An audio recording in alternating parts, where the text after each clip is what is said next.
Iri ni isengesho ugomba gusenga buri nimugoroba kugiye kuryama. Uri Imana ikomeye, uri Imana igira neza, uri Imana yabanye natwe kuva tukiri abana kugeza na n'ubu ngubu uracyaturinze. Izina ryawe nirishimwe Mwami.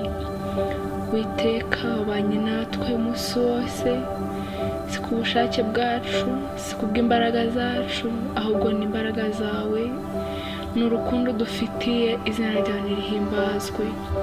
Nyagasani Yezu rero, nubwo Uwiteka tumeze dutya, ntabwo twatunganye, turi abanyabyaha, turi abanyamitima yanduye, ariko Uwiteka ndagusabye kugira ngo uze utwogeshe amaraso yawe, ya yandi wavuye ku musaraba w'i Gologota, abe ariyo azatweze.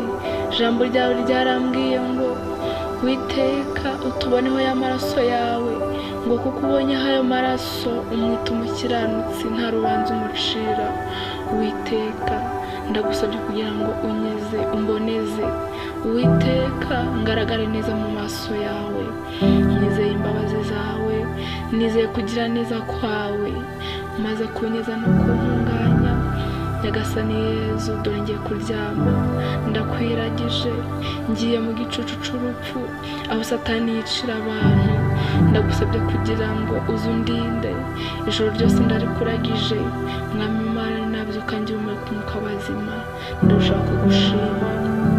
Uwiteka rero, iri joro ndagusabye kugira ngo uzunganirize, umereze inzozi nziza, inzozi ziturutse aho mu ijuru.